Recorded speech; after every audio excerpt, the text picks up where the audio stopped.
I spent 45 years building a future for my family, but my son and his wife treated everything I owned like it already belonged to them. At Easter dinner, she attacked me after I refused to let her bankrupt parents move into my home. Wine and blood ran down my face. I never shouted or fought back. I only checked my watch. It was 7:14 p.m. That was the moment I decided they would never inherit another penny from me. This nightmare didn't start with a bang, but with the clinking of silverware in my dining room. The air hung heavy with the aroma of braised short ribs and thyme, a recipe my late wife used to make. I sat at the head of the walnut table, a table I had crafted with my own hands 30 years ago. To my right sat Kyle, my only son. Welcome to Honor Revenge Stories, where the people who were counted out get the last word. If this is your first time here, I'm glad you found your way. Hit that subscribe button so the next story comes straight to you without you having to go looking for it. Before we get started, I want to ask you something simple. Drop one word in the comments that describes how you're feeling walking into a story about family betrayal. Just one word. I'm curious. A quick note before we begin: some elements of this story have been shaped for the purposes of audio storytelling, and any resemblance to specific real people or events is purely coincidental. What matters is the truth underneath it. Beside me on the left, Brittany had her fingers wrapped around her wine glass, rotating it slowly, her expression arranged into something that read as distress, though every bit of it was rehearsed. The dinner table chatter had stayed deliberately breezy, and that told me everything. I'd learned to recognize the setup. 9 times out of 10, it ended with a request, a new lease on a car she didn't need, or a trip to the Turks and Caicos, because the grind of posting content 3 days a week had left her depleted. Tonight the air felt different, weightier. Brittany drew in a long, slow breath and released it as a sigh that was clearly engineered to silence the room. Her glass came down against the china with a sharp click. "It is just so unfair," she said, her gaze moving from Kyle to me. "Mom and Dad are in a motel tonight, Vince." A motel. I let that land for a moment, then lifted another forkful of food to my mouth without any hurry.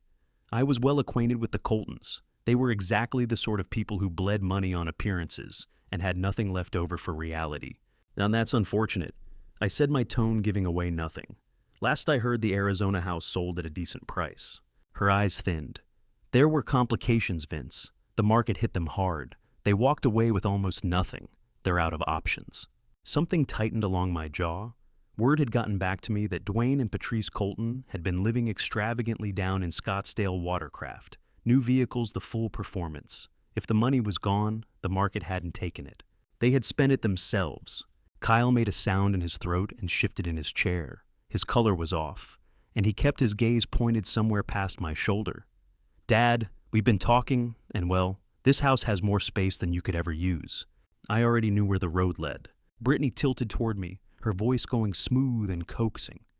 "The east wing sits completely empty, Vince. 2 bedrooms, their own bathroom, a private entrance. It's ideal just while they work to get themselves stable again." I set my fork on the plate. The east wing, I had added that section of the house myself when my wife's illness made the stairs difficult so she could sit by the window and watch the garden she had tended for decades. It had been her refuge. After she passed, I maintained it exactly as she had left it, not as spare rooms, but as a living memory.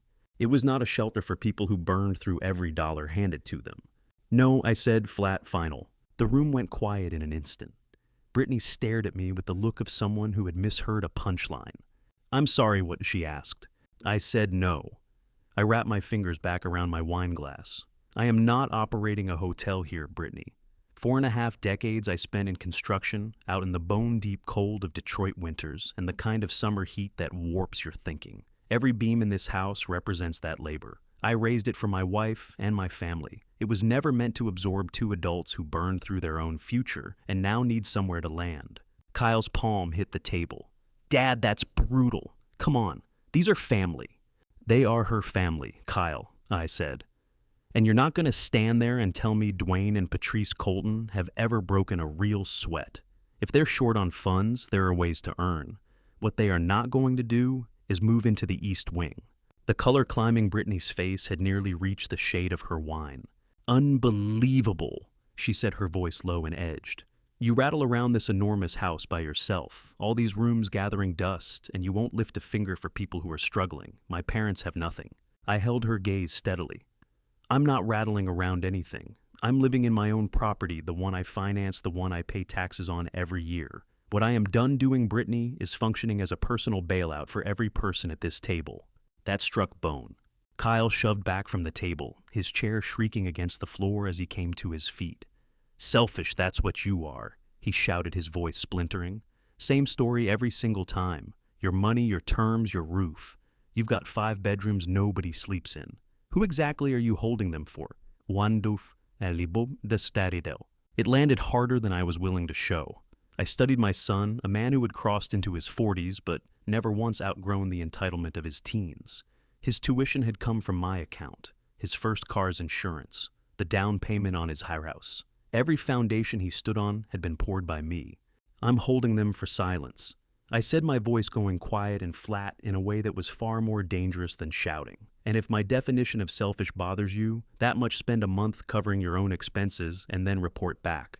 Brittany pushed to her feet. What moved across her face wasn't grief. It was fury, white-hot and barely contained. She snatched up her wine glass, a heavy crystal goblet sloshing with dark Cabernet. You carry on like you're royalty, she screamed. You're nothing but a miserable, lonely old man.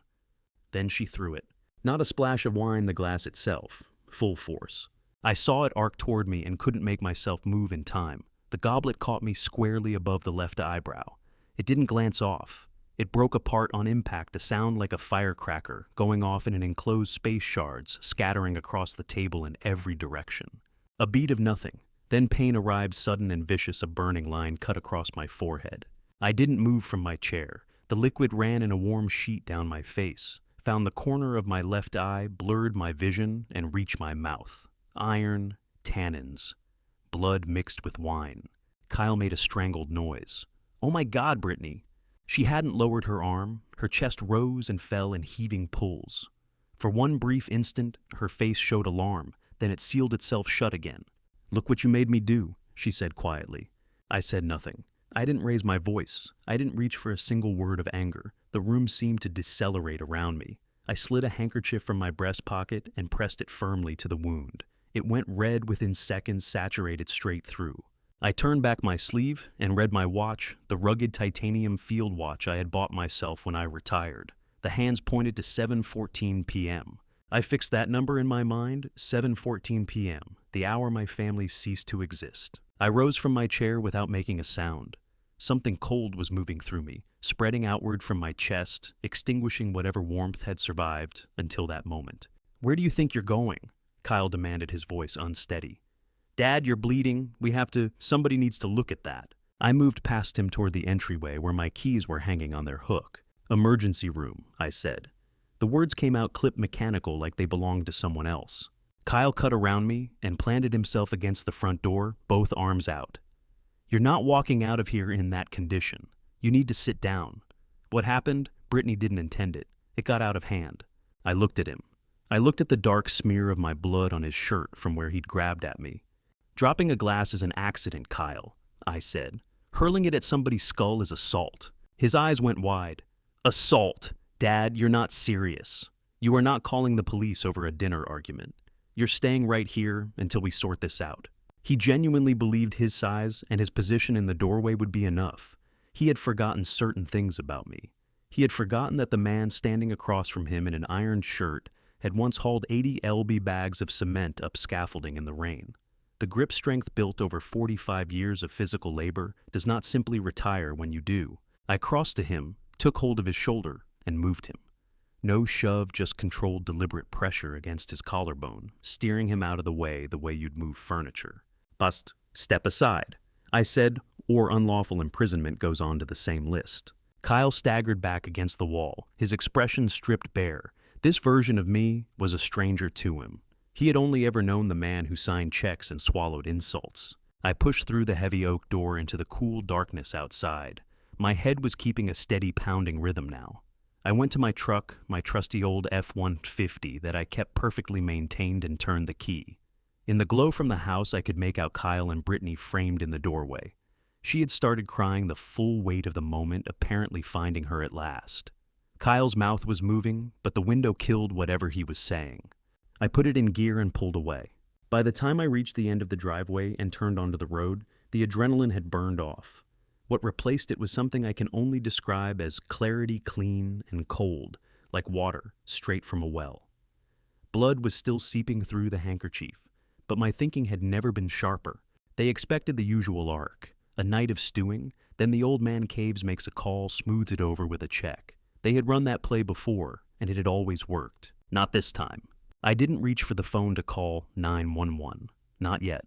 I scrolled to the name Leonard Kavanaugh, my attorney, the man I trusted more than any other, and typed with fingers that left red smears on the screen. Phase 1 complete. Brittany assaulted me. Going to ER. I hit send. The screen lit the inside of the cab. I was headed to a hospital. Yes, but I was not simply a man going to get patched up. I was a general mobilizing his army, and as the emergency room lights materialized ahead in the darkness, one thing was certain. The Easter dinner was finished, but the real reckoning was only just beginning. The cab of my F-150 was quiet, nothing but the hum of rubber on asphalt and the steady percussion of blood beating at my temples. My eyes dropped to the passenger seat. A single dark red droplet had found its way onto the cream leather. That bothered me more than the wound above my eye. Leather yields to cleaning fluid. What had happened back at that table left a mark that no solvent touches. I retrieved a napkin from the center console and worked at the spot, deliberate, unhurried, even as the throbbing behind my eyes built into something harder to ignore. Most men in my circumstances would be unraveling right now. Running lights, hands shaking on the wheel, dialing emergency services through ragged breaths. I was not built that way. 40 years of estimating structural loads and reading the warning signs before a failure, that kind of work rewires a man. I knew down to the pound how much stress a beam could absorb before it gave out. I had known too how much pressure my family could take before they turned on me. Tonight the beam had finally given. I didn't pull straight to the hospital entrance. 2 blocks short, I turned onto a side street and put the truck in park. The street lamp overhead threw a jaundiced yellow wash into the cab. I tilted the rearview mirror and looked at myself. The gash was deep, uneven, and had nothing polite about it. It tracked from just beneath the hairline down to the middle of my brow. My left eye had started to close. Good. It looked every bit as severe as it was the face of an elderly man who had been attacked in his own dining room. I drew my phone from my pocket. My hands did not shake. I opened the encrypted messaging app and pulled up Leonard Kavanaugh's thread. Leonard had been my attorney since the 1980s, the one man I would trust to handle something that needed to disappear, though in this case what we were dismantling was my son's inheritance. I typed 3 lines. Phase 1 complete. Brittany assaulted me. Going to ER. The 3 dots pulsed briefly before the message marked as read. His reply came almost immediately. Document everything. Do not wash the shirt. I will meet you there in 20 minutes. I set the phone on the seat. Phase 1. In cold blood, it sounded calculated. But they had been the ones to load the weapon. This was not a decision made in anger at the dinner table. This was the product of 6 months of accumulated evidence and quiet planning. As I eased back onto the road toward the hospital, my thoughts pulled me backward to where it had all started. It began with small things: a gold cufflink gone missing here, $100 short in my wallet there. I had chalked it up to age, to the kind of creeping forgetfulness I'd feared but never named aloud. Then I installed the recorders. No cameras, just compact, high-fidelity audio units tucked behind the bookshelves and beneath the coffee table. I remembered sitting at my desk, late one evening, with headphones on, listening to Brittany and Kyle talk about me while they assumed I was sleeping down the hall. There was no tenderness in what I heard. They spoke of me the way a developer speaks of a condemned building, as an obstacle standing between them and what they wanted. I heard Brittany call me a senile old miser. I heard Kyle laugh and agree, observing that I couldn't keep my grip on the money forever. They were waiting for me to die. Once I understood they weren't merely ungrateful, but actively predatory, I went to Leonard. We mapped it out together. A simple eviction would turn ugly. Cutting off the money would trigger tantrums and worse, elder incompetency filings designed to seize control of my affairs. Leonard had been direct about it. If you genuinely want them gone permanently, you need cause, something the law has to respond to, a criminal act. So I waited, and while I waited, I made myself difficult. I refused small requests. I commented on Brittany's spending. I pressed on sore spots, knowing that patience and pressure will eventually make any predator lunge. Tonight, a crystal wine glass had made Brittany's move for her. She had handed me everything I needed: I swung up to the emergency entrance and left the F-150 in the drop-off lane without a second thought about parking regulations. Let them tow it. The sliding doors parted and I walked into the fluorescent glare. The triage nurse had the practiced indifference of someone who'd seen too much until she registered the blood that had soaked down the entire left side of my face and into my collar. Her expression changed completely. "Sir, are you all right? What happened to you?" I eased against the counter and let my shoulders fall, let the weariness show. I needed to look like what I was. "I'm not entirely sure," I said, keeping my voice low and rough. "My daughter-in-law, she threw a glass. It caught me in the head." She was already on her feet, radio in hand. "Code gray to triage," she called, moving around the desk to steer me toward a wheelchair. "We're taking you back right now." The next hour moved in fragments. A private bay. A young doctor with the hollow look of someone 6 hours past the end of his shift, who bent close to examine the wound and exhaled slowly. "That's a bad one, Mr. Hartwell. You're going to need quite a few stitches and we'll have to clean it carefully to rule out glass in the tissue." I told him to do what needed doing. The cleaning was more brutal than the impact had been. Antiseptic in an open wound has a quality of punishment to it, but I welcomed the sensation. It kept my focus razor-edged. It kept the anger from cooling. While the doctor was still drawing the edges of the cut, together with black nylon thread, a police officer stepped through the curtain, young, maybe 30 buzz-cut notepad already open. "Officer Grady," he said. The nurse had radioed it in as a domestic assault. He needed to know what had happened. I didn't see a young man with a notepad. I saw a mechanism I could put to use. I steadied my voice. "My son and his wife came to my home for Easter dinner." I began keeping every word measured and factual. "There was a disagreement over money. My daughter-in-law, Brittany Hartwell, lost control when I declined to allow her parents to move into my home. She took a heavy crystal wine glass and threw it at my head from approximately 4 ft away. It was not accidental. She made eye contact with me, screamed at me, and then threw it with clear intent." The officer's pen was moving fast. "And your son Kyle, was he involved?" I paused. This was the question I had rehearsed. Kyle had not thrown anything, but he had planted himself in the doorway. He had tried to bar my exit after I had been struck. He had stood idle through months of abuse.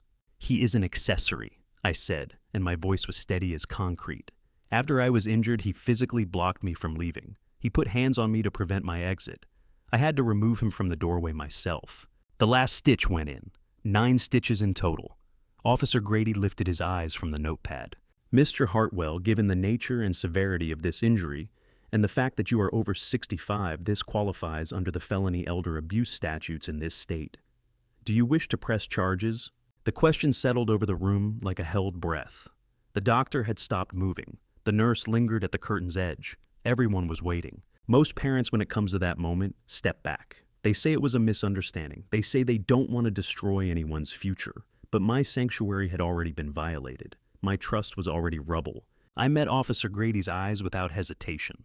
"I want full charges filed against Brittany Hartwell for assault with a deadly weapon and elder abuse. I am also requesting an immediate emergency restraining order against both Brittany and Kyle Hartwell. I don't want either of them within 300 ft of me or my property." Officer Grady gave a single nod, his expression grave. "We take this very seriously. I'll need to photograph your injuries for the record, and then we'll dispatch a unit to your residence." I straightened up in the bed as he raised the camera. Flash, flash, flash. Every burst of light was another nail sealed into place.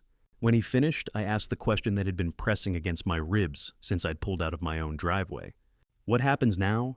He holstered the camera and keyed his radio. He looked at me, not with pity exactly, but with a kind of recognition. "Now, Mr. Hartwell, we go pick her up." He pressed the transmit button. "Dispatch, this is Unit 4. Confirmed felony assault at the ER. Victim has requested charges. Suspect is at the residence. Requesting a unit to apprehend." The dispatcher's voice crackled back with confirmation. A cold, settled satisfaction moved through me, deep and deliberate like a foundation cure. Back at the house, they were probably still circling the dining room, blotting wine from the tablecloth, working on the version of events they planned to sell. They assumed they had time. They assumed I was just a wounded old man, somewhere in the dark, licking his injuries.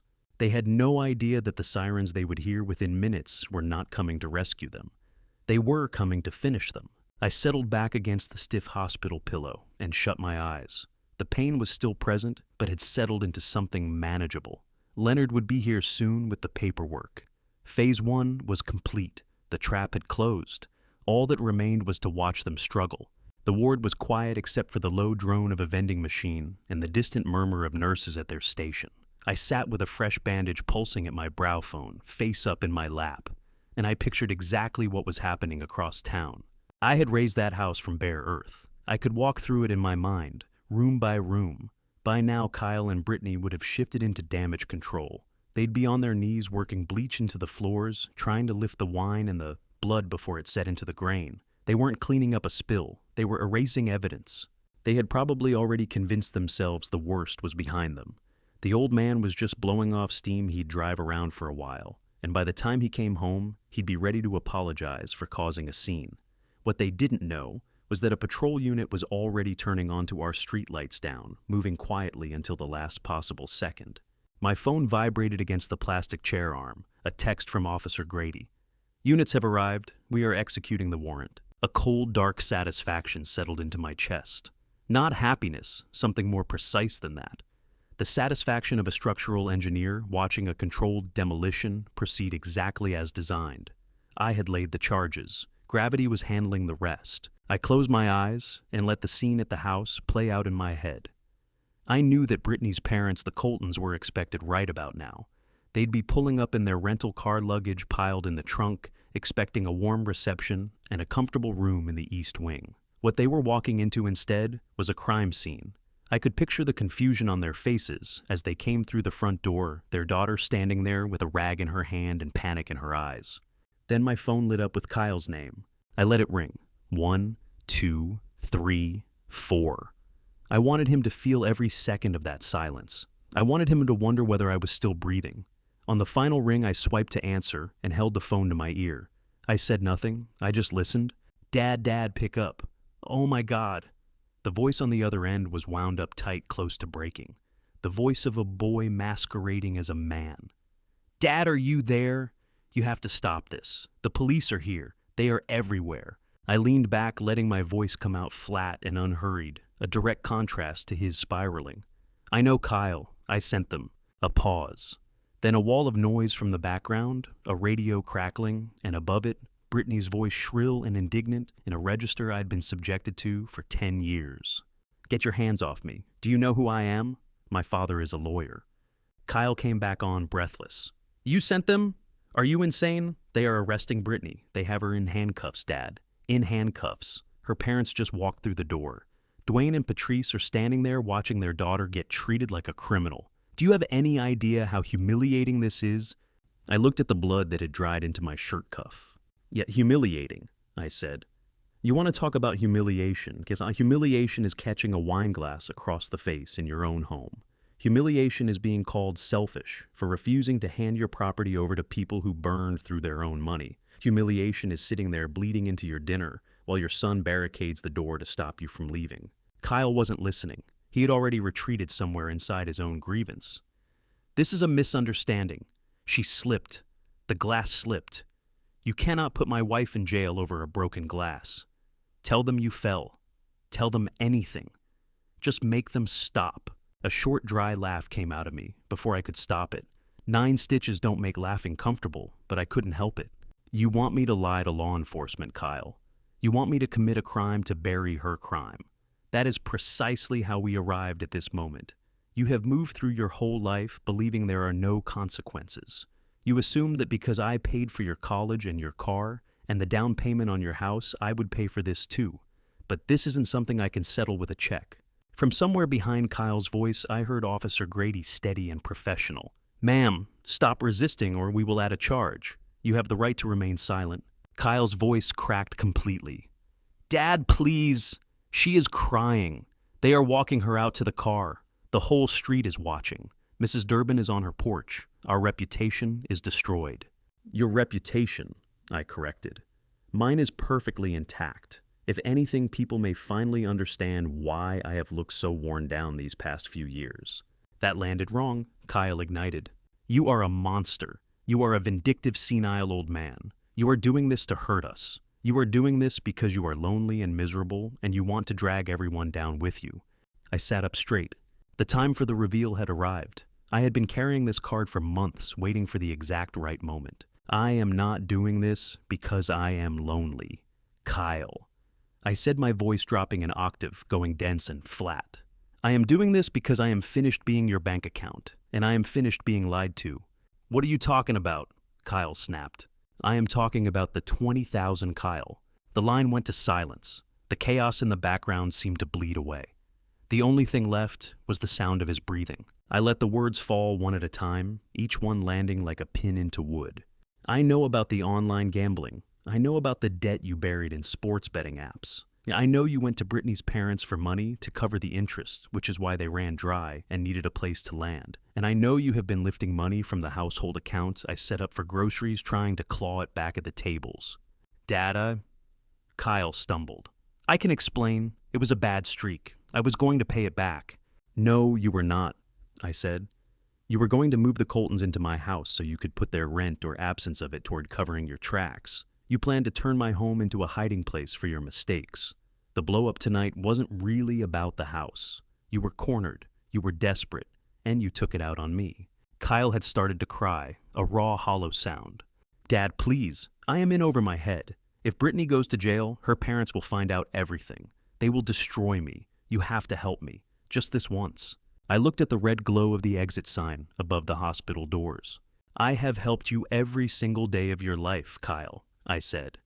Look at what it produced, a scar across my forehead and a son who tells me I am a monster. I am done helping. You are 40 years old. Handle it yourself.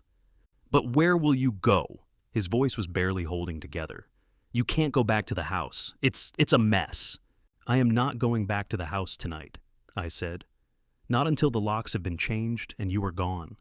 I pulled the phone from my ear. I could still hear him pleading, calling my name, telling me to wait to listen. But I had listened long enough. I pressed the red button. Then I went into the settings and blocked his number. The quiet that followed was extraordinary. I got to my feet, legs steadier than I expected, and walked out through the emergency room doors into the night air. I flagged down a taxi. The driver was an older man with a calm, weathered face. He glanced at the bandage on my forehead, but said nothing.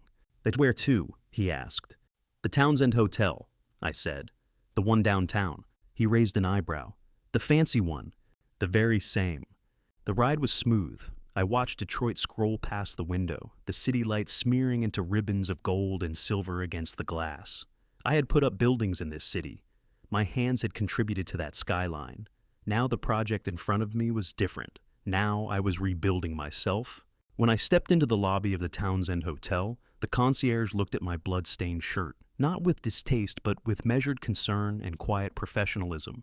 I set my black credit card on the counter. I need a suite, I said. Whatever view you have and a bottle of your best scotch sent up. One more thing. Yes, Mr. Hartwell. The concierge asked, fingers already moving across the keyboard.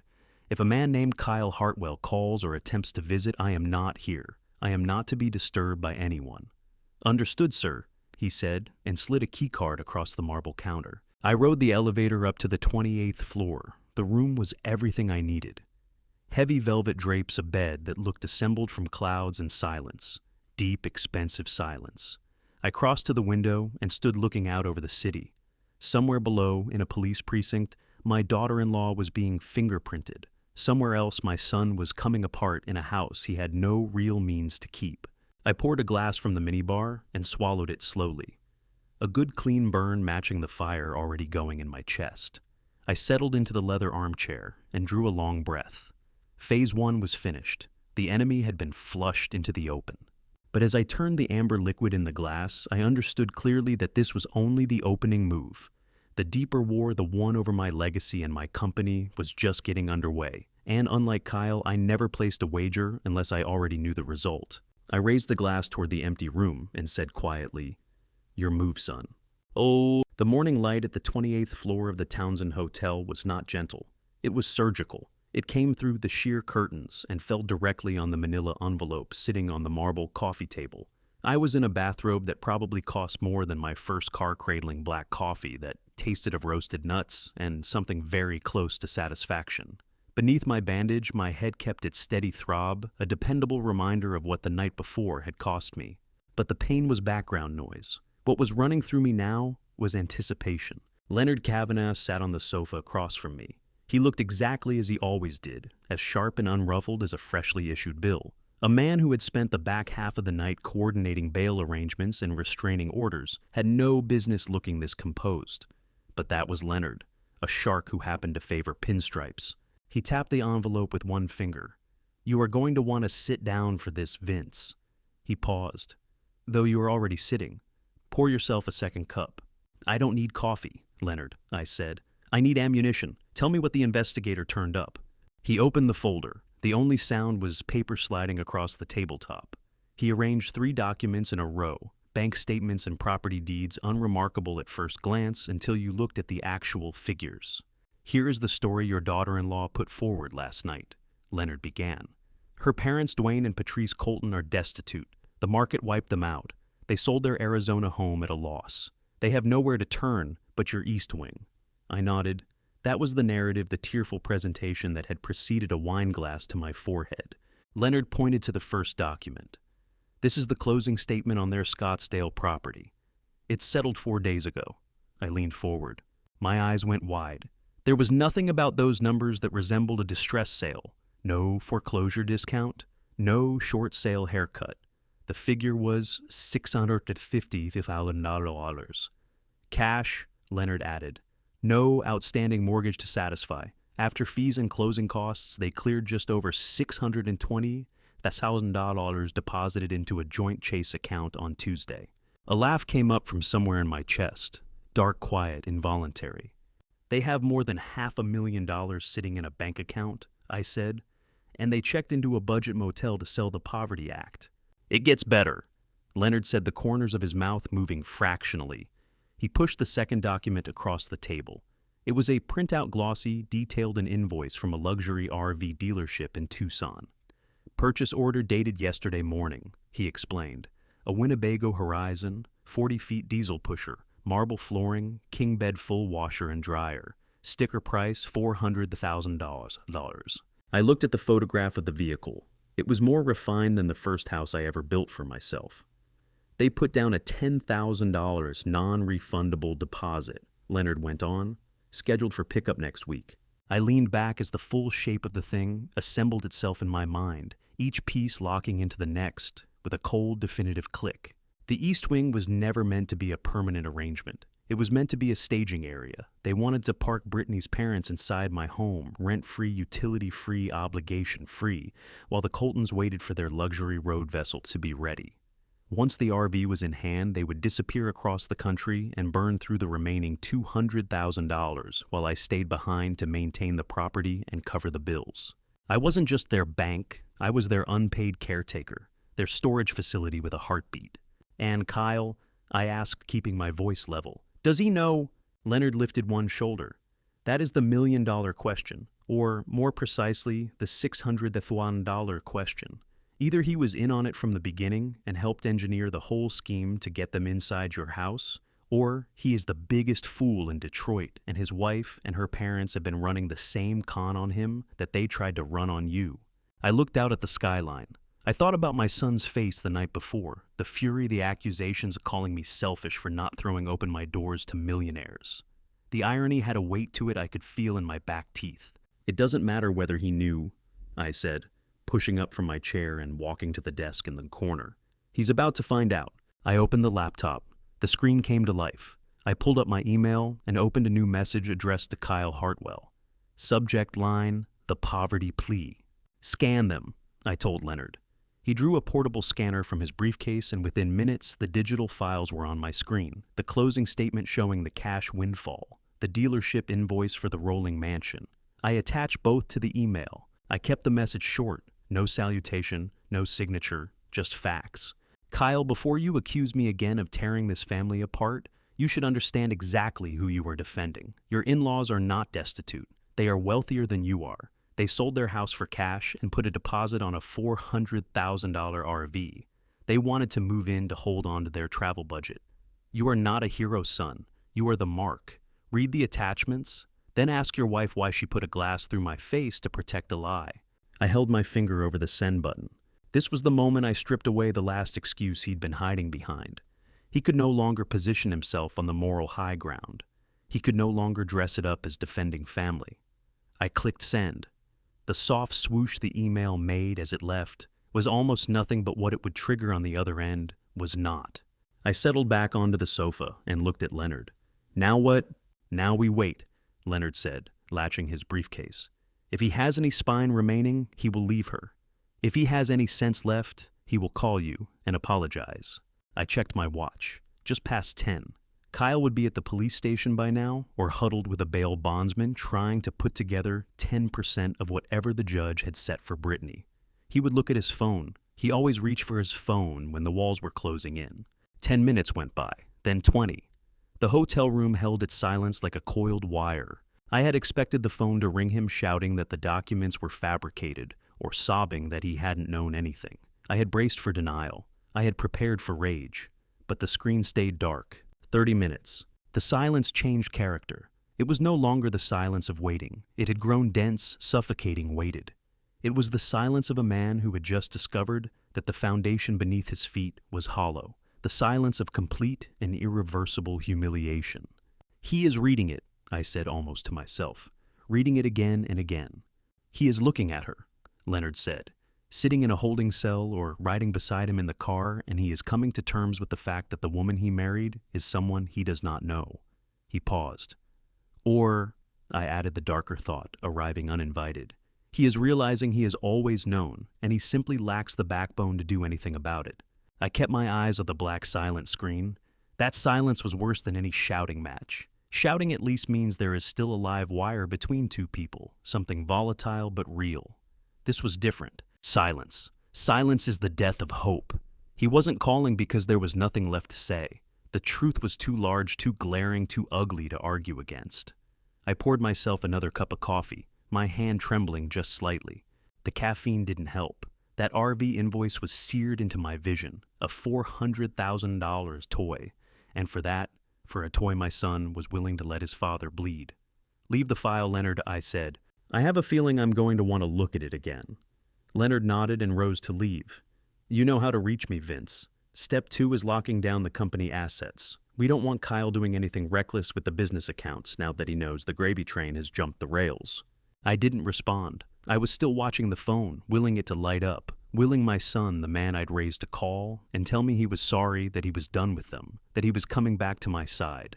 But the screen stayed dark, and in that silence I understood that the son I thought I knew might be gone forever, replaced by a man who would swallow any lie just to keep the peace with a woman who despised him. The hook was set. The lie was out in the open, but something in my gut told me the worst was still ahead. I turned and looked at the door Leonard had just pulled shut behind him. I was alone in a luxury suite, vindicated by the facts, and yet completely, utterly alone.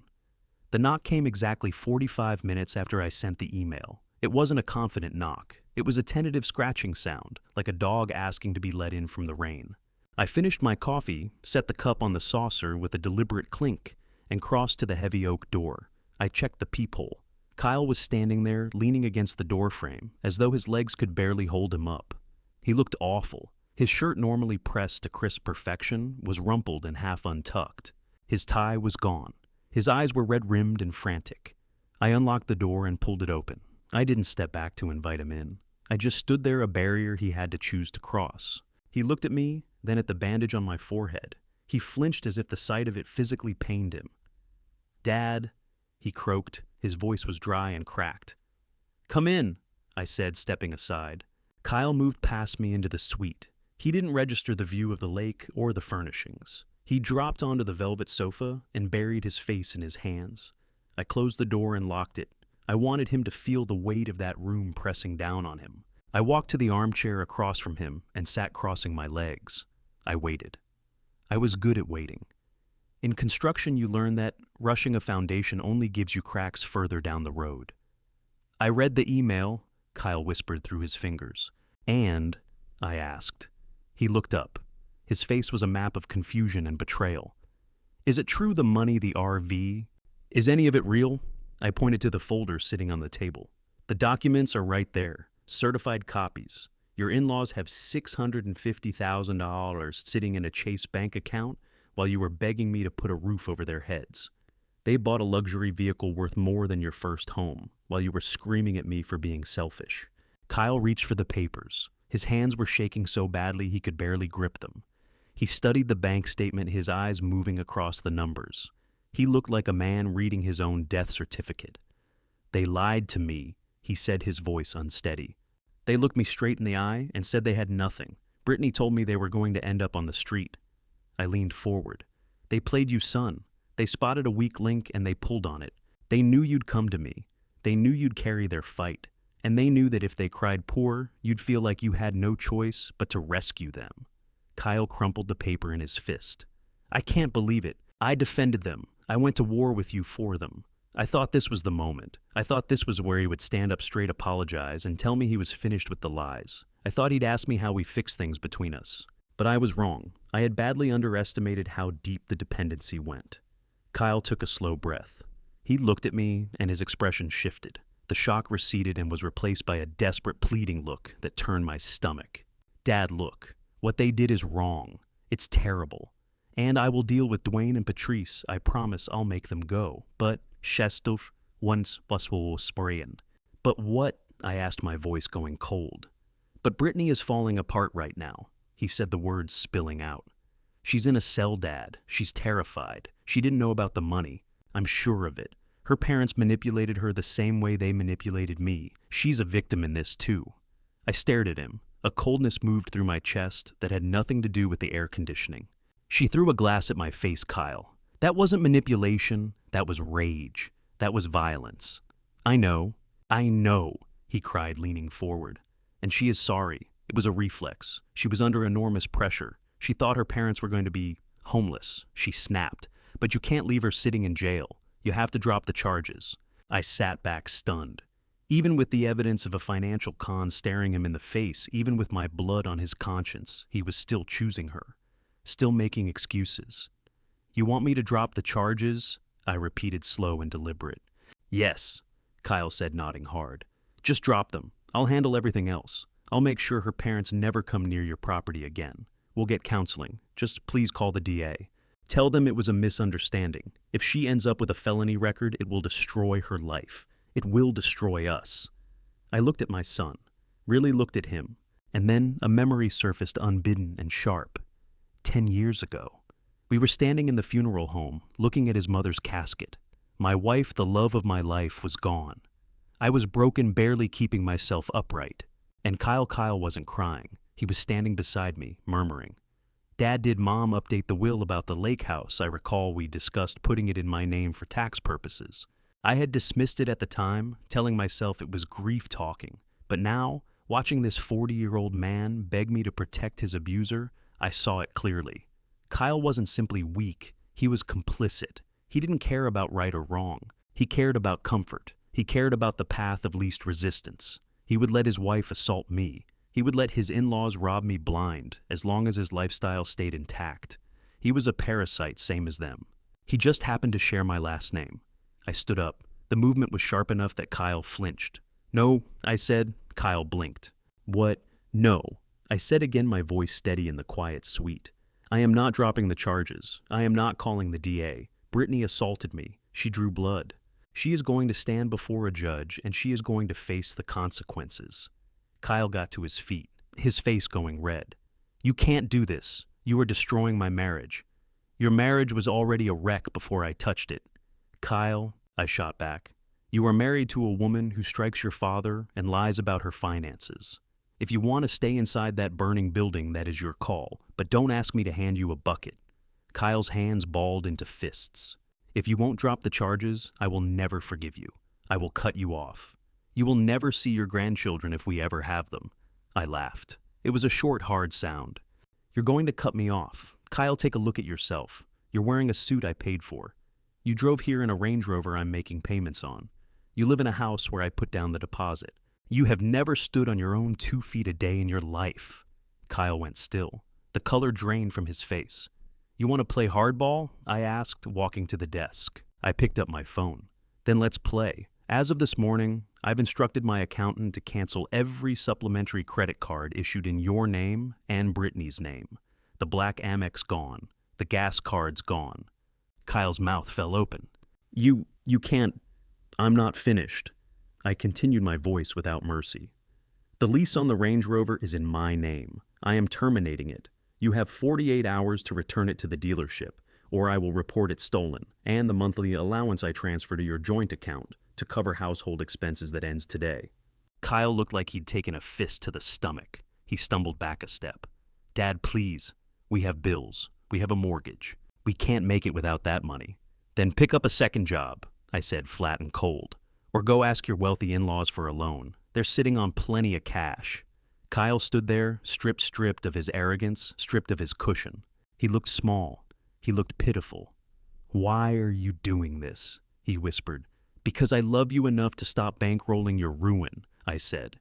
"And because I respect myself enough to stop paying people to abuse me. Now get out." Kyle held my gaze for a long moment. He saw the resolution in my eyes. He saw that the bank of Dad wasn't just closed, it had been leveled to the ground. He turned and walked to the door. He didn't slam it. He shut it softly like a man leaving a funeral. I stood in the middle of the room, listening to his footsteps fade down the corridor. My heart was breaking, but my mind was clear. I had just cut off my own arm to keep the body alive. It was necessary. It was survival. But as I stared at that closed door, I knew Kyle wouldn't learn from this. He wouldn't leave her. He would go back to Brittany. They would blame me, and together they would hunt for another way to stay afloat. I moved back to the window. I had to be ready. A cornered animal is dangerous, but a cornered animal with a taste for luxury is something else entirely, something lethal. I picked up the phone and called Leonard. "He just left," I said. "Lock down the company accounts, and Leonard get a forensic accountant. I want to know where every dollar of business money has gone over the last 2 years." "Why?" Leonard asked. "Because he didn't fight for me," I said, watching the traffic crawl below. "Which means he's been fighting for himself, and I have a feeling he's been fighting dirty for a long time." The silence that greeted me at home wasn't the peaceful quiet of a sanctuary. It was the heavy, suffocating stillness of a tomb. I pulled my F-150 into the garage, the engine's rumble bouncing off the concrete walls I had poured myself 30 years ago. For the first time in decades, the space beside me was empty. No Kyle's car, no Brittany's convertible. They were gone. My attorney Leonard had called me an hour earlier to say that Brittany had made bail. Her parents had put up the deed to their new RV as collateral. A foolish move that made me shake my head. But the restraining order was in place. They couldn't come here. They couldn't call. I was for all practical purposes a ghost in my own home. I walked to the front door, the keys feeling heavier than usual in my hand. I unlocked it and stepped inside. The air was stale. The cleaning crew I'd hired had done their work. The red wine stain on the dining room wall was gone. The crystal shards had been swept away without a trace. But I could still see it. I could still see the arc of that glass cutting toward my face. I could still see the hatred burning in Brittany's eyes. I touched the bandage on my forehead, a physical reminder that the family I believed I was building had in truth been a demolition crew the entire time, just waiting for the signal. I didn't go to the kitchen, I didn't go to the bedroom, I went straight to my office. This room was the nerve center of my entire life, where I kept the blueprints of every structure I had ever raised and the financial records that proved I had won. I crossed the white oak floors I had laid with my own hands, kneeling for days until my knees were bruised and swollen. I knew every grain, every knot, every flaw in that wood, which is exactly why I stopped dead in my tracks 3FT from the wall. There was a scratch, not an ordinary scratch from a shifted chair or a dropped pen. This was a deep, jagged gouge cutting through the sealant and down into the raw wood beneath. It was fresh. The exposed wood was still pale, not yet darkened by oxidation. I crouched down and ran a calloused finger along the mark. It was curved. It looked like the result of something heavy being dragged and then catching. I traced the trajectory of the scratch. It aimed directly at the large oil painting of the Detroit River skyline that hung behind my desk. My heart started hammering a slow, heavy thud against my ribs. I stood and moved behind the desk. I gripped the frame of the painting. It was heavy, but it swung outward on its hinges without resistance. Behind it was the wall safe. The blood left my face. The dial had been battered. Deep scratches ringed the combination lock, the marks of a screwdriver or a chisel. Someone had tried to pry the faceplate clean off. They had failed, of course. This was a TL-30 rated safe built to resist tool attacks for 30 minutes. But the attempt was unmistakable, and it was recent. A fine dusting of metal shavings on the floor had slipped past the cleaners. I stared at that safe. Inside were the deeds to the construction company. Inside were the bearer bonds I had bought in the 90s. Inside was the original copy of my will. They hadn't just wanted to live in the East Wing. They wanted everything. I saw it then, with a sickening clarity. The argument at Easter dinner wasn't the beginning of anything. It was the distraction. While Brittany was screaming at me while Kyle was blocking the door, had they been planning to come back later? Or had they already tried this days earlier while I was out walking a job site? I swung the painting shut. The rage I felt now was nothing like the anger from that dinner. That had been hot explosive. This was cold. This was the steady calculating resolve of a man who realizes there is a thief already inside the wire. I picked up the phone from my desk. I didn't dial Kyle. I dialed the one man who could lock this fortress down. "Pete," I said when the line picked up. "It's Vince. I need you at my house in 20 minutes. Bring the commercial-grade hardware." Pete was a locksmith I had worked with on my commercial sites for 20 years. He didn't ask questions. He just asked what I needed. "I want everything changed," I told him. "Every exterior door, every interior lock. And Pete, I want biometric scanners on the master bedroom and the office. Fingerprint only, no keys, no codes. If it doesn't have my pulse, it doesn't open. One more thing." I added, eyes moving to the bookshelf. "I need cameras, the concealed ones, the kind we used at the warehouse during the internal theft problem. I want them in every common room, and 2 in the office today." By the time Pete arrived, I was already moving. I worked through the house, checking every window, every latch. I felt like a stranger inside the home I had built with my own hands. Every shadow seemed to be keeping a secret. Every creak of the floorboards sounded like a betrayal.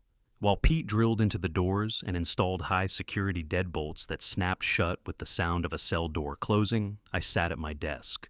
My mind was running hard. If they had gone at the safe, they were desperate for documents or for cash. Cash. Kyle was the CEO of my company in title, but I still held the majority shares. Yet, he had signing authority on the operating accounts. I had handed it to him 5 years ago, as a gesture of trust, a way to let him feel like a man in charge. I grabbed the phone again. My hands were trembling, not from fear, but from the sharp, focused adrenaline of the hunt. I dialed Leonard. "Vince," Leonard answered. "I'm working through the restraining order paperwork. Did something happen?" "They went at the safe, Leonard," I said, keeping my voice low. "What?" "I found tool marks on the wall safe. They tried to force it open. They were after the deeds, Leonard, or the bonds." A moment of silence stretched across the line. "That changes things," Leonard said. "That's attempted burglary. We can fold that into the charges." "Forget the charges for a second," I snapped. "Leonard, if they were desperate enough to take a chisel to a steel safe inside my own house, what else have they already touched? I need you to open the company books," I said. "Right now, not the quarterly reports Kyle sends me. I want the raw transaction logs straight from the bank."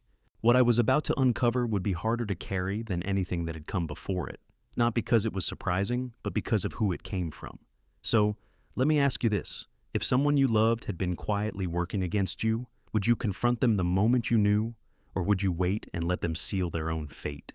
I want to see every dollar that has moved in or out of Hartwell Construction in the last 24 months. "Vince, it's late. The banks are closed." "I don't care," I said, my voice cutting like a blade. "You have the power of attorney. Log in, check the operating account, check the reserve fund, check everything." I heard Leonard typing in the background. Okay, I'm logging in now. Give me some time to work through the ledgers. There's a lot of data here. Call me back the second you find anything," I said. "Anything, Leonard, even a $10 discrepancy." I hung up. The next 2 hours were the longest of my life. I watched Pete install the camera's tiny pinhole lenses tucked into the eye socket of a deer, mount the spine of a book, the housing of a smoke detector. I watched him program my fingerprint into the new lock on the office door. The scanner beeped green, accepting me the master. I settled into the leather chair and stared at the silent phone. The sun dropped below the horizon, throwing long, jagged shadows across the room. The scratch on the floor seemed to pulse in the fading light, a scar carved into the face of everything I had built. I thought about Kyle. I thought about the small boy who used to trail me around job sites wearing a plastic hard hat. I thought about the teenager who negotiated for his first car. I thought about the grown man who stood by and watched his wife assault me. Was he capable of this? Was he capable of stealing from the very company that had put food on his table his whole life? Then the phone rang. The sound was sharp, slicing through the silence of the room. I snatched it up before the first ring died. Leonard's voice was different now. Gone was the composed tone of the attorney.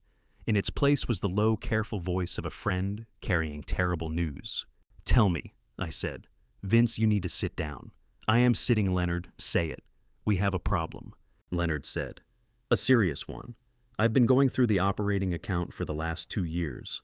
There are withdrawals, Vince. Hundreds of them." "Withdrawals for what materials, labor?" "No," Leonard said. "These are cash withdrawals. ATM limits maxed out every single day. Checks written to shell companies that do not exist, and wire transfers to offshore accounts that link to online gambling sites." "How much?" I asked. A cold numbness was climbing from my fingertips up through my arms. Leonard exhaled a sound of pure, undisguised disbelief. "Vince, the reserve fund is nearly gone. The operating capital is down to fumes. I'm still adding it all up, but at a rough glance we're looking at over $250,000. The room tilted. $250,000 to $1,000. My retirement. The company's safety net. The money I had set aside for the inevitable storm. It wasn't raining anymore. It was a hurricane. "He didn't just break my heart, Leonard," I whispered into the phone. "He broke the bank." I looked at the camera lens hidden in the bookshelf, its tiny red light blinking in the dark. I was recording an empty room, but the real crime had already been committed right under my nose, authorized with my son's own signature. "Get the forensic accountant moving," I said, my voice coming out like gravel under a boot. "And Leonard, don't breathe a word of this to Kyle. Not yet." "Why?" "Because," I said, my eyes fixed on the scarred safe across the room, "I am going to set a trap, and I want to see whether he walks into it." The digital clock on the wall of my home office read 2:00 a.m., but neither Leonard nor I had yawned once. The coffee pot sat empty on the side table, a dark ring at the bottom, the only trace of the caffeine that had been carrying us through this nightmare. The air was thick, heavy with the smell of old paper and the metallic edge of betrayal. We weren't looking at blueprints anymore. We weren't looking at the future of Hartwell Construction. We were looking at a crime scene, laid out row by sickening row across Leonard's laptop screen. Leonard adjusted his glasses, the blue glow of the monitor reflecting in the lenses and giving him a ghostly look. He hadn't said a word in 10 minutes, just clicking, scrolling, and occasionally releasing a sharp breath of disbelief. I sat in across from him, both hands gripping the armrests of my leather chair, so hard my knuckles had gone white. I was 51% owner of this company. I had built it from a pickup truck and a toolbox into a multi-million-dollar operation. I believed I knew where every nail, every beam, every dollar went. I was wrong. "Look here, Vince," Leonard said quietly, his tone almost gentle, the voice of someone delivering a terminal diagnosis. He turned the laptop to face me. He highlighted a row in yellow. "Project 404, he read. "Roof repair and structural reinforcement at a residential property on the corner of Maple and Warren. The invoice is dated last November. The amount is $12,500. I stared at the screen. The figures were clean and sharp. The invoice looked entirely legitimate. Company logo, vendor number, Kyle's digital signature, authorizing the payment. "There's just one problem." Leonard continued, watching my face closely. "I know," I whispered, closing my eyes. "I already know the problem, Leonard. I didn't need to pull up any records. I knew the corner of Maple and Warren. It was a vacant lot. We had demolished the condemned structure standing there 3 years ago and sold the land to the city for a park that was never built. There was no roof to repair. There was no structure left to reinforce. It was a patch of weeds and bare dirt. He paid $12,500 to repair thin air." I said, my voice shaking with a mixture of rage and grief. "And it isn't the only one," Leonard said. He turned the screen back and began scrolling. The yellow highlights reappeared again and again, steady as warning lights on a failing dashboard. "Here is a basement waterproofing job in Midtown for $9,000. We haven't worked in Midtown since 2009. Here is an electrical grid upgrade for a warehouse in Hamtramck, $14,000. Always just under the $15,000 threshold, Vince." I nodded slowly. I had drawn that threshold myself. I had told Kyle that as CEO, any expense under 15 grand was his to authorize alone. Anything above that required my countersignature. I thought I was giving him room to grow. I thought I was teaching him what leadership felt like. Instead, I had handed him the perfect ceiling for a theft operation. He had been bleeding the company in small, deliberate cuts, skimming just below the radar, draining it dry, one careful slice at a time. "What is the total?" I asked. I needed the number spoken aloud.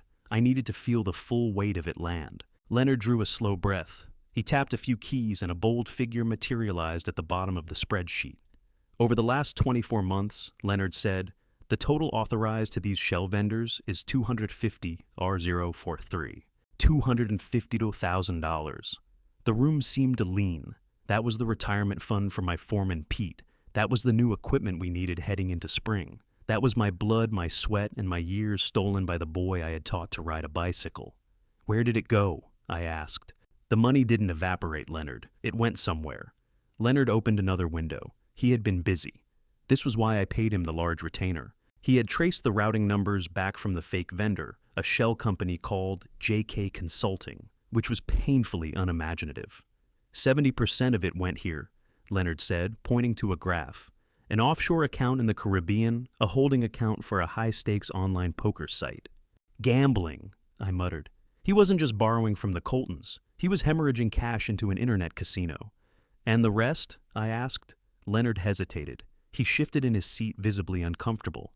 "The rest went to settle credit card bills, specifically a card in Brittany's name. I pulled the merchant codes, Vince. It's mostly luxury retail." I looked at him. "Be specific." "Hermes," Leonard said. "Gucci, and a substantial charge at a cosmetic surgery clinic in Bloomfield Hills." I felt the bile rise in my throat. My son had stolen $250,000 from his father's company. He had gambled away the bulk of it and used what remained to buy handbags for the woman who had driven glass into my face. He had funded her entire lifestyle with my labor. He wasn't merely a bad son. He was a predator. He was an embezzler. I got up and crossed to the window. The night outside was black and starless. My own reflection stared back at me from the glass, the bandage on my forehead, the deep lines carved around my mouth. I looked like a man who had survived a war only to be stabbed in the back by his own second-in-command. "This is a felony, Vince," Leonard said from behind me. "This is grand larceny embezzlement fraud. The evidence is all here. The digital trail is airtight. I can call the police right now. They can pick him up at the motel. He'll be in a cell next to his wife before sunrise." I kept my eyes fixed on the darkness outside. It would be so easy. One phone call and the sirens would wail again. Kyle would be in handcuffs. Justice would be swift. But as I stood there watching the security camera's red light pulse in the window's reflection, I understood that prison was too good for him. Prison was merely a pause. If I handed him to the police tonight, he would cast himself as the victim. He would blame the gambling. He would say he was sick, that he needed help. His lawyer would argue for treatment instead of time. And Brittany, she would wait for him playing the devoted wife, spending whatever they had squirreled away. "No," I said. Leonard stopped typing. "No, Vince. He stole $250,000. I turned around. The anger had left my face entirely replaced by something colder, something harder. The look of a man who had stopped reacting and was ready to start engineering. "No police," I said. "Not yet." "Why?" Leonard asked, baffled. "Because if I arrest him now, he still has hope," I said, moving back toward the desk. "He still believes he's clever. He still thinks he's entitled to everything I've built. I don't want to simply punish him, Leonard. I want to break him." I sat down and leaned in, holding Leonard's gaze across the table. "I want to strip away the one thing he values more than the gambling and more than Brittany. I want to take away his certainty about the future." "What exactly do you mean?" Leonard asked. "I mean, we are going to extend an olive branch," I said, a cold smile touching the corner of my mouth. "We're going to invite them to a meeting. We're going to tell them I'm exhausted, that I'm getting old, and that I want to put this behind us. You want to settle?" Leonard asked, his voice climbing. "After everything they did, you want to offer them a trust fund. A massive one, $2 million. Leonard stared at me like I'd taken a blow to the head and it had done permanent damage. "Vince, have you gone senile? You want to hand the thief $2 million? I tapped the table with my finger. "I want to show him $2 million. I want him to sign for it. I want him to believe that he's won, that he outsmarted the old man one more time. And then I want to sit back and watch him destroy himself with it." I pulled a notepad across the desk and picked up a pen. "Draft a trust agreement, Leonard. Make it airtight, but I want a clause. A hidden clause. A trigger that snaps the trap shut the moment he slips up." Leonard looked at me, and gradually the confusion on his face gave way to understanding. He saw the architecture of it. This wasn't mercy. This was total annihilation. "You want to bait him?" Leonard said quietly.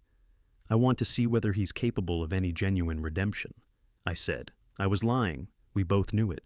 "I want to give him enough rope to hang himself, Leonard, and I want the knot tied by his own greed." I looked down at the spreadsheet one final time. The figure $250,000 was burned into my mind. He had taken my past. I was going to take his future.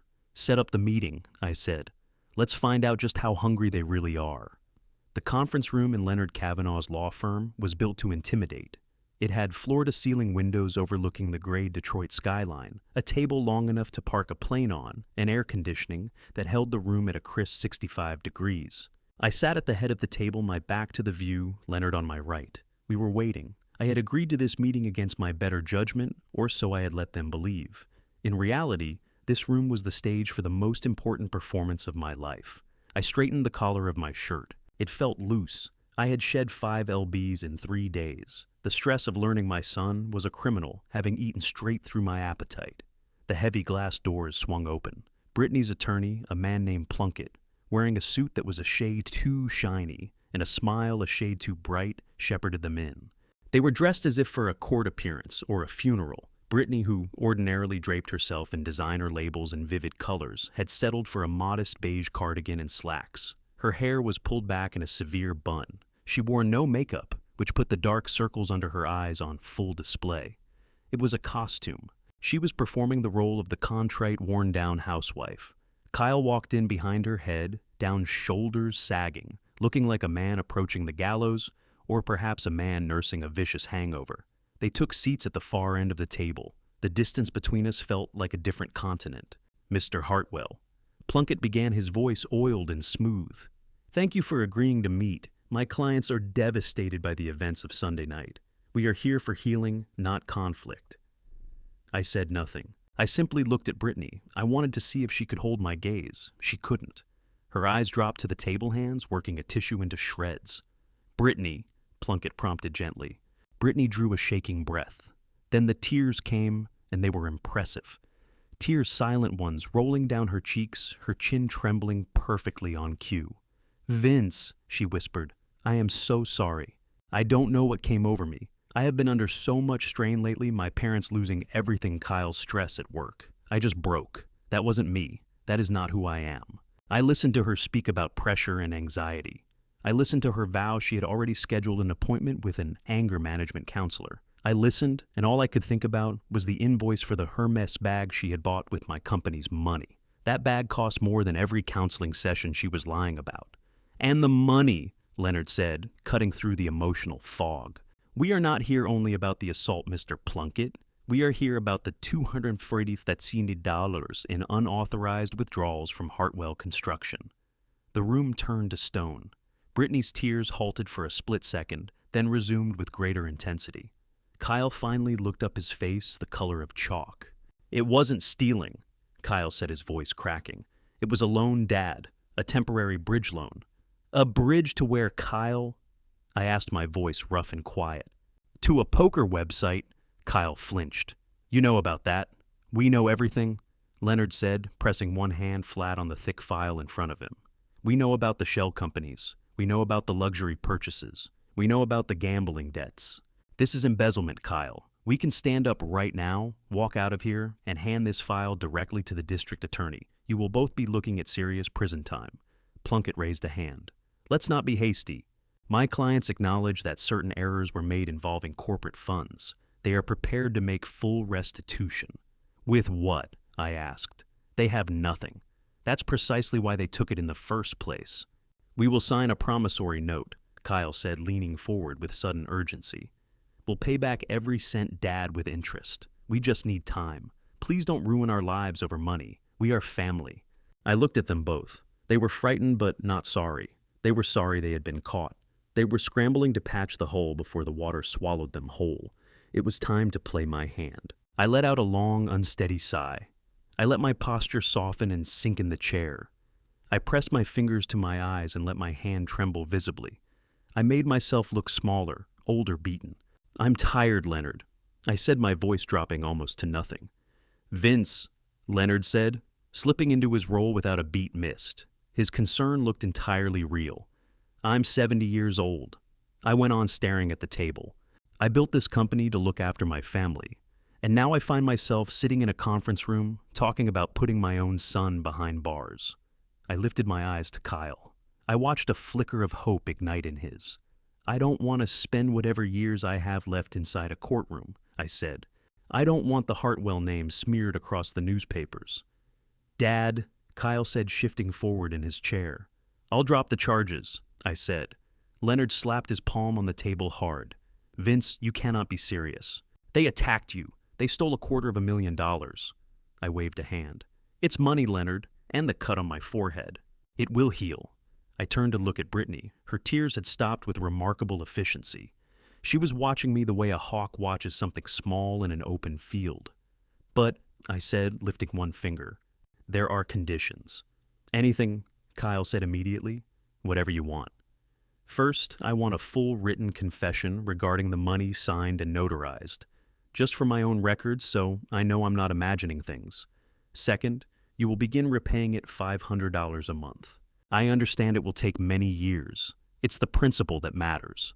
Agreed, Plunkett said without hesitation. Absolutely. And third, I said, holding the pause just long enough. I realized something important this week. I've been holding on too tight. I've been selfish just like you said, Kyle.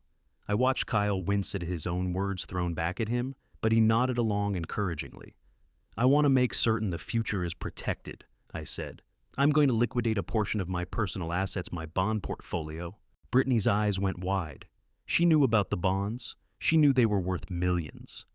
I'm going to establish a trust fund, I announced, for my future grandchildren and for the two of you to make sure you never feel the need to steal again.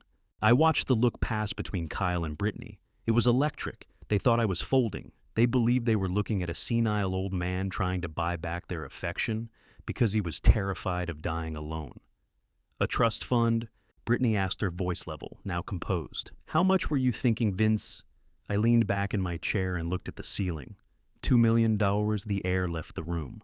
$2 million. It was a fortune. It was freedom. It was the answer to every desperate prayer they had. I'll deposit the funds into an irrevocable trust, I explained. It will be managed by Leonard. It will be there to support the family. Brittany reached over and seized Kyle's hand. She squeezed it hard. I could see the dollar signs spinning behind her eyes. She had stopped thinking about the assault. She had stopped thinking about the shame. She was thinking about the RV, the clothes, the trips. She was thinking that she had won. That sounds wonderful, Dad, Kyle said. Thank you. Thank you for forgiving us. I'm not doing it for you, I lied. I'm doing it for the family name. So here is how this works, I said, sitting up a fraction straighter.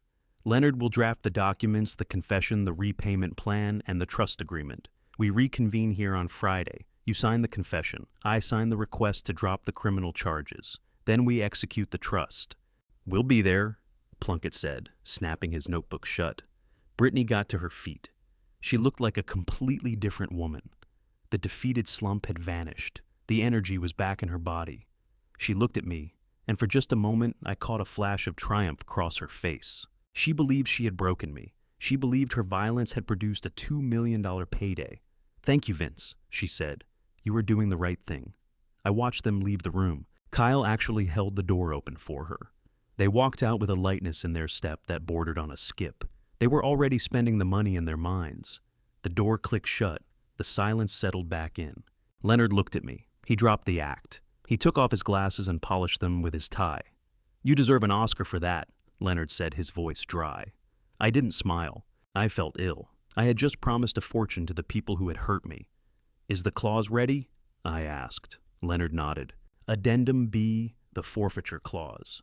Buried in the legal language on page 42. If they commit a single crime, or if any previously undisclosed fraud surfaces after the signing, the trust dissolves and every dollar goes to the charity of your choosing. And the confession they're about to sign, I asked. Fully admissible in court, Leonard said. If the trust is voided, we use their own signed confession to prosecute them for the embezzlement separately. Good, I said. I stood and crossed to the window. Down on the street below, I could see Kyle and Brittany stepping out of the building. They were embracing, celebrating. They had no idea they were about to sign their own death warrant. "They think it's a gift," I murmured. Leonard came to stand beside me.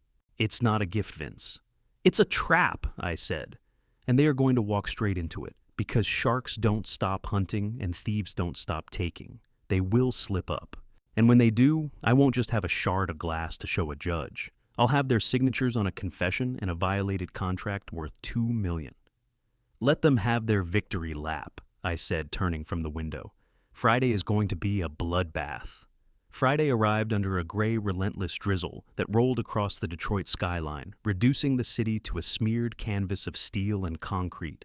Perfect weather for an execution. The two people walking into that conference room had no idea they were on death row. They thought they were walking into a vault to collect their prize.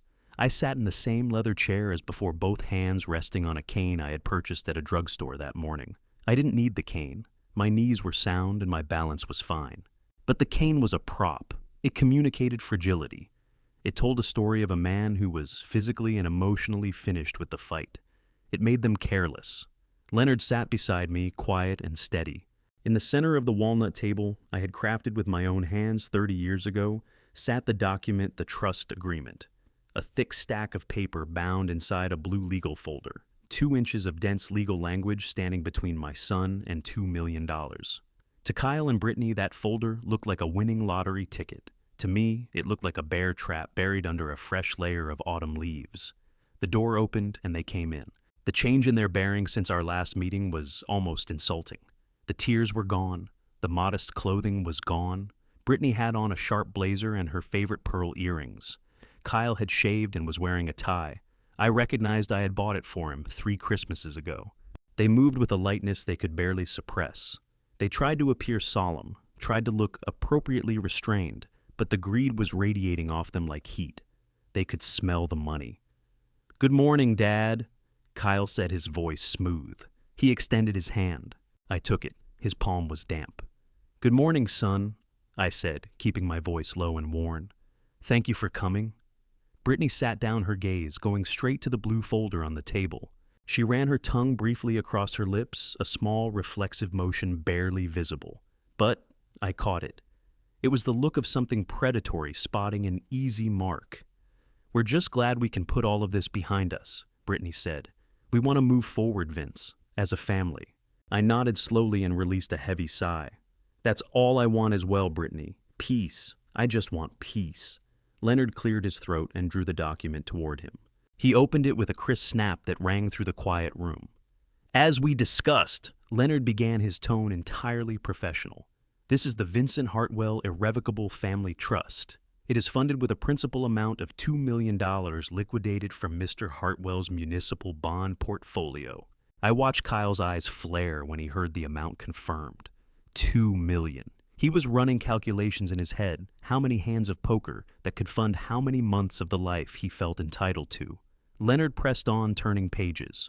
"The structure is standard. The trust will provide a monthly stipend to the beneficiaries, Kyle and Brittany Hartwell, for living expenses, medical costs, and maintenance of the family estate.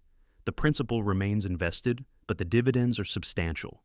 "Excellent," Plunkett said, practically beaming. He was likely calculating his own commission. "Everything appears to be in order." "We have a few formalities to work through," Leonard said. He turned to page 10. "Here we have the repayment agreement for the unauthorized corporate withdrawals. By signing this, you acknowledge the debt of $250,000 to Hartwell Construction to be repaid through deductions from your trust stipend over a period of 20 years. Kyle flicked a hand dismissively. Yes, we agreed to all of that. Deduct whatever you need." He didn't care in the slightest. He was receiving free money. Paying back what he had stolen with funds I was handing him didn't feel like a penalty. It felt like a wash. He was so hungry to reach the signature page that he was barely tracking the terms of his own agreement.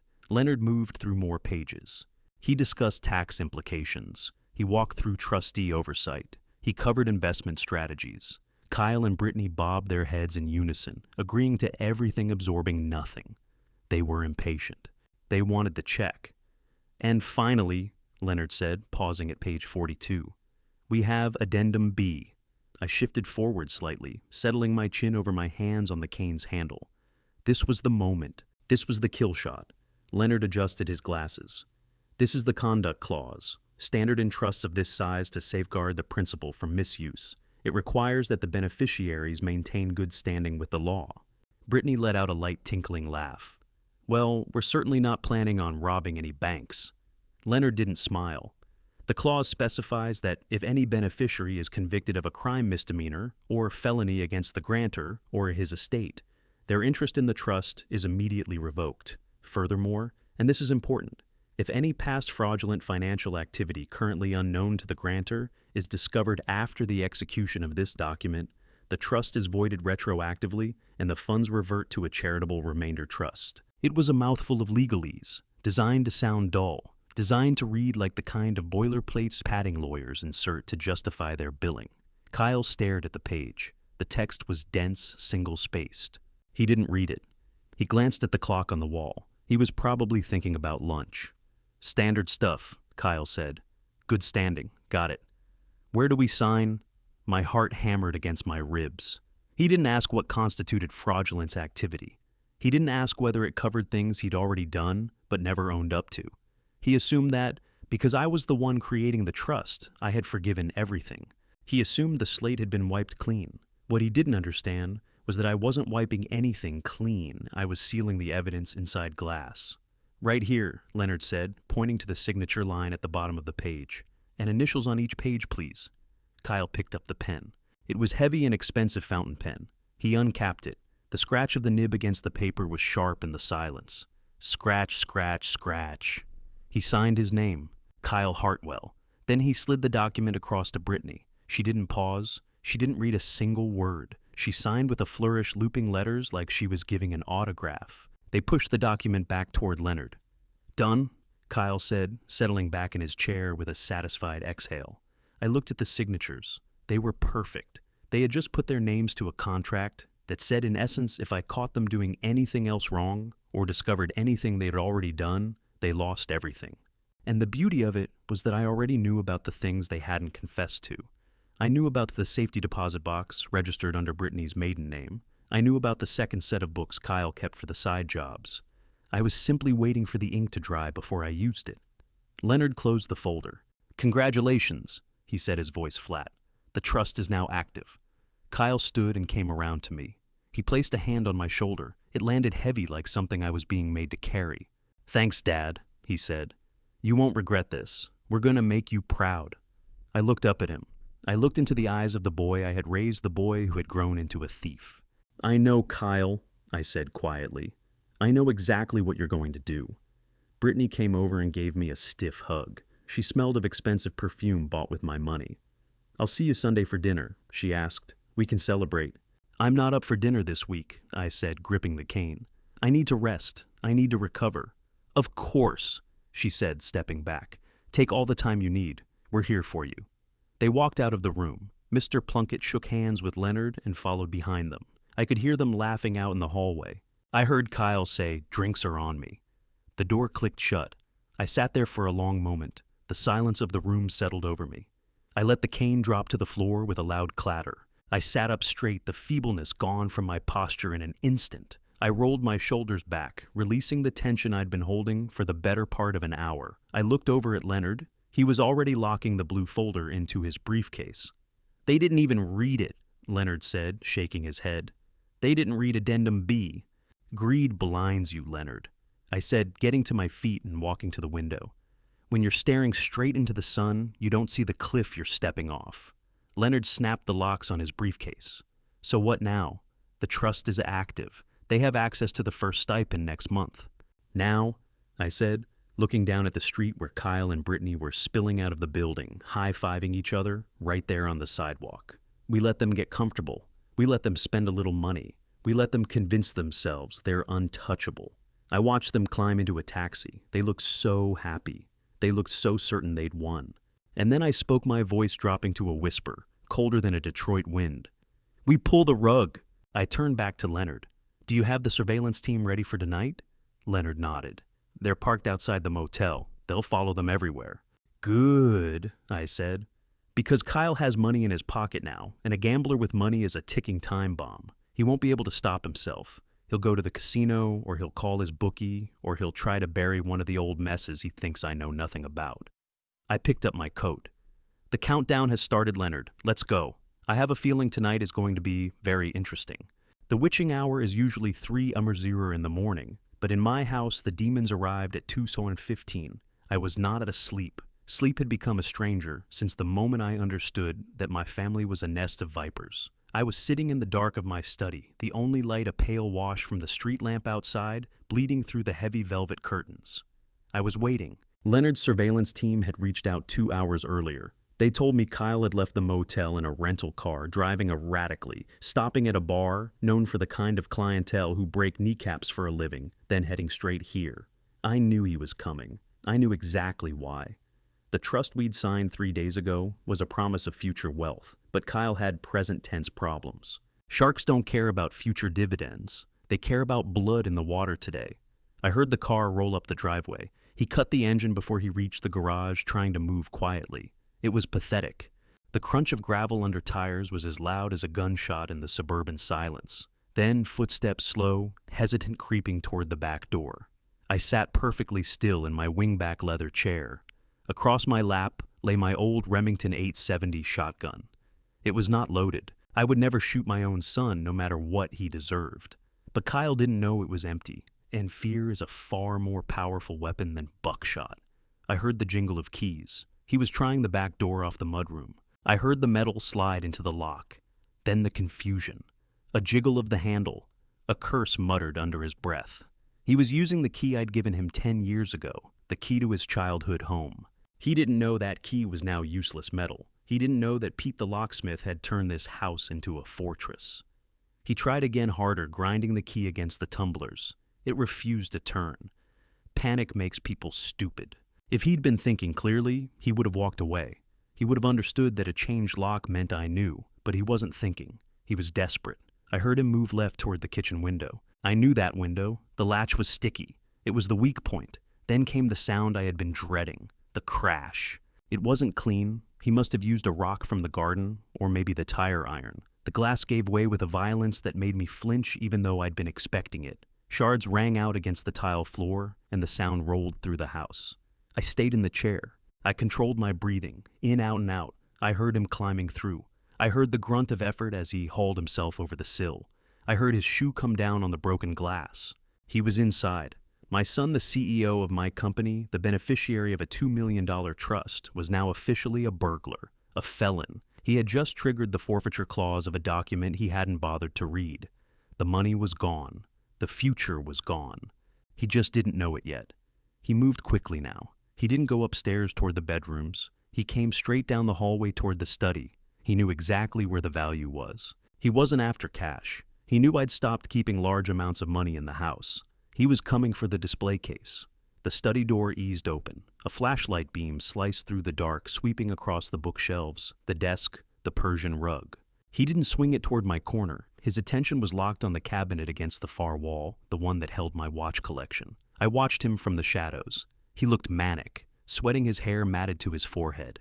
He rushed to the cabinet and caved in the glass front with the butt of the flashlight. The noise no longer concerned him. He grabbed the Patek Philippe Calatrava, first then the vintage Rolex Submariner. Those two pieces alone were worth $80,000 on the gray market, enough to retire a serious debt, enough to keep his bones unbroken. He was jamming them into his pockets, his hands trembling so badly he nearly lost his grip on the Rolex. He was muttering to himself, just get it and go.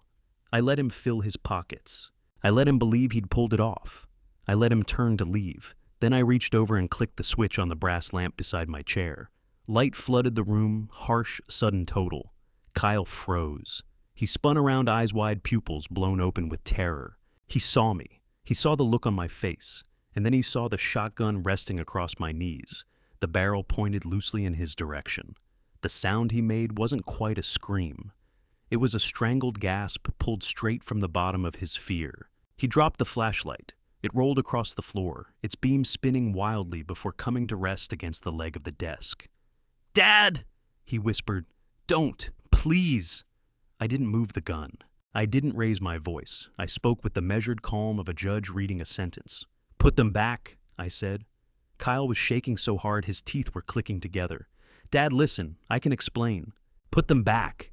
He scrambled to the cabinet. He pulled the watches from his pockets and set them on the shelf beside the shattered glass. He raised both hands, palms out. "I'm sorry," he sobbed. "I'm so sorry. I didn't want to do this. I had no choice." "There is always a choice, Kyle," I said. "You chose to break into my house. You chose to steal from me again after everything I gave you, after I signed the trust. The trust isn't enough." His control finally snapped, and the words came out as a shout. "They won't wait for the monthly stipend. They need money now." "Who?" I asked. "Who owns you, Kyle?" He collapsed onto the floor, dropping to his knees. He buried his face in his hands and wept like a child.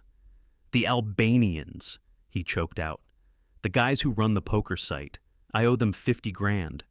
They said if I didn't pay by tomorrow, they'd come for me. They said they'd hurt Brittany." I looked at him with disgust. "So you decided to hurt me instead. You decided to rob your own father to pay off thugs." "I was going to buy them back," he cried, looking up at me, his face slick with tears and snot. "I swear once the trust money started coming in, I was going to buy the watches back and slip them into the case. You never would have known." I laughed, a dry, hollow sound with nothing warm in it. "I would have known, Kyle. I always know. And now, thanks to the document you signed on Friday, you have lost the trust as well. You broke the law. You broke the contract. It is over." Kyle's face went white.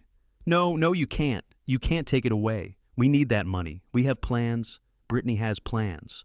He was spiraling, terrified of the loan sharks, terrified of me, and terrified of losing the life he believed he was owed. I reached for the phone on the side table. "I'm calling the police, Kyle. This is burglary. This is the end." "No." He lurched forward, crawling toward me on his knees. "Dad, please. You don't understand. Brittany will kill me. She told me to do whatever it took. She said we deserved it. She said—" He stopped. He realized he'd gone too far, his mouth clamped shut, eyes darting around the room. "She said what, Kyle?" I asked, leaning forward slightly. The gun shifted on my lap. "What did your wife say?" "Nothing," Kyle stammered. "She was just angry." "Tell me," I said, my voice hardening, "or I call the police and tell them you came in here armed." Kyle looked at the phone. He looked at the gun. He looked at the wreckage of his own life. "She said it wouldn't matter if I took the watches." He whispered, his voice shaking with a horror I hadn't seen from him before. "She said you wouldn't notice. She said you wouldn't be around much longer to miss them anyway." The room went cold, colder than the night air pushing through the broken window. "What does that mean?" I asked. "Why wouldn't I be around?" Kyle stared down at the floor, shaking his head, tears falling onto the Persian rug. "She said your health is failing, Dad. She said you've been getting dizzy lately. She said nature is taking its course faster than you think." My hand went still on the phone. Dizzy? I had been getting dizzy. Headaches too. I had told myself it was stress. Told myself it was blood pressure. But how did Brittany know? Why was she so certain? A dark, terrible shape began forming in the back of my mind. This wasn't nature. This wasn't age. "Kyle," I said, my voice barely above a breath. "Why am I getting dizzy?" He didn't answer. He just kept sobbing. "Kyle," I roared, rising to my feet, the shotgun clattering to the floor. "What did she do?" He looked up at me, and in his eyes I saw something that made theft look trivial by comparison. I saw the shadow of something that looked like murder. "The soup," he whispered. "It's in the soup." The words hung in the air like something poisonous. "It's in the soup." I looked at my son, curled on the Persian rug, weeping into his hands. A minute ago, he was a burglar. Now he was something else entirely. The silence in the room was absolute. The wind through the broken window seemed to die. The ticking of the grandfather clock in the hallway seemed to slow. A cold sweat broke across the back of my neck. And this time I knew it wasn't just fear. It was the understanding that the illness I'd been battling for months was not natural. "Stand up," I said. My voice was no longer a father's voice. It belonged to an interrogator. Kyle shook his head, pressing his face deeper into the carpet. I can't. Stand up!" I roared, the sound bouncing off the walls. Kyle scrambled upright, pressing himself back against the display cabinet. He glanced at the shotgun on the floor, then back at me. He looked like a cornered animal. "What is in the soup, Kyle?" I asked, stepping toward him. "You said she told you I wouldn't be around much longer. You said nature was taking its course. But it wasn't nature, was it? Sepst. Especedicton bestias. Kyle was hyperventilating. His chest heaved in rapid, shallow surges. Dad, please. I didn't know at first. I swear. She said she was giving you supplements. She said you needed help relaxing. She said your heart was weak and you needed medicine. My heart is strong as a bull, I said, fixing him with a stare. I have never had a heart condition in my life. What kind of medicine, Kyle? He dragged his sleeve across his nose. Sedatives, he whispered, and blood thinners. The room seemed to tilt. I reached out and grabbed the back of the leather chair to hold myself steady. For the last 6 months I had been plagued by dizzy spells. I had woken in the middle of the night, disoriented, my limbs heavy as concrete. I had seen my doctor 3 times complaining of fatigue and vertigo. He had run tests. He had found nothing wrong, chalking it up to age and stress. He told me to eat better, so I did. I ate the meals my devoted daughter-in-law prepared for me. The chicken soup. I said, the memory rushing back like cold water. Every Sunday, she had insisted on making me chicken soup. She said it was good for my digestion. Kyle nodded, tears spilling down his face again. She crushed the pills into the powder. She mixed it in the kitchen before she carried the bowl out. She said it would just make you sleepy, he told me. She said if you were tired, you wouldn't ask so many questions about the money. I looked at him and saw the lie he was feeding himself. He wanted to believe it was only about making me rest, but we both knew the truth. And the blood thinners? I asked, my voice dropping to something lethal. Why the blood thinners, Kyle? He squeezed his eyes shut. She said old people fall. She said if you fell and your blood was thin, it would happen faster. You would just go to sleep and not wake up. It would look like an accident, a stroke, or a hemorrhage. I remembered a moment last month on the basement stairs. A sudden wave of dizziness had hit me without warning. The world tilted. I'd grabbed the railing just in time, knuckles white, hanging there, and gasping. If I had gone down 12 concrete steps, blood unable to clot, I would have bled out on that cold floor before anyone found me. They weren't waiting for nature to take me. They were guiding it along. You tried to murder me, I whispered. My own son. You sat at my table. You drank my wine, and you sat there and watched me eat poison. I didn't do it. Kyle's voice cracked into a shout. It was her. I told her to stop. I told her it was dangerous. But she said we needed the inheritance. She said you were too healthy. She said you'd live to be 100 and we'd be old and gray before we ever saw a dime. And you let her, I said. You didn't call the police. You didn't warn me. You just watched. I was afraid, he cried. She's crazy, Dad. You don't know what she's like when she gets angry. She controls everything. You are a coward, I said, the disgust climbing my throat like bile. A weak, pathetic coward. You would rather see your father in the ground than stand up to your own wife. I glanced through the open doorway at the soup tureen sitting on the sideboard in the dining room, a gift from them last Christmas. A vessel for death. A sudden clarity cut through everything. The fog of the last few months burned away in an instant. The headaches made sense now. The bruises that refused to heal made sense. I wasn't aging. I was being killed. I crossed to the desk and picked up the phone. What are you doing? Kyle asked, eyes going wide. Dad, please, we can fix this. I'll testify against her. I'll tell them everything. Just don't call the cops on me. I'm a victim here too. I stopped dialing and looked at him. You are not a victim, Kyle. You are an accomplice. And tonight you are a confessed killer. I punched in the 3 digits. 911.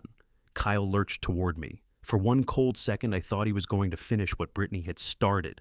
But he pulled up short of the desk and crumpled to the floor again, folding himself into a ball. He knew it was finished. He knew there was no fighting the man who had built skyscrapers. 911 operator, a woman's voice said in my ear. What is your emergency? I drew a slow breath. My voice came out steady, the voice of a man who had just survived a war. My name is Vincent Hartwell. I am at 839 Lakeshore Court. There is an intruder in my home. He is secured. Okay, sir, the operator said. Are you injured? Is the intruder armed? I looked down at Kyle sobbing on the floor. I looked at the broken window. I looked at the empty spaces in the watch cabinet. No, I said. He is not armed, but I need you to send detectives, not just patrol officers. Why is that, sir? Because this is not just a burglary, I said, staring at the top of my son's head. I have a confession of conspiracy to commit murder. My son and his wife have been poisoning me. There was a pause on the line. When the operator's voice returned, it had sharp and taken on a new urgency. "Officers are on the way, sir. Stay on the line. Do not hang up." I didn't hang up. I stood there holding the receiver, watching the man I had once bounced on my knee, the man I had taught to fish, the man I had loved more than my own life. He was broken. He was finished. And as the distant wail of sirens rose up and cut through the suburban quiet, I understood that the poison had never been only in the soup. The poison was in the greed. It was in the entitlement. It was burrowed into the soul of the family I had spent my whole life trying to protect. Another wave of dizziness rolled over me, but this time I didn't reach for a chair. I stood tall. I stood firm.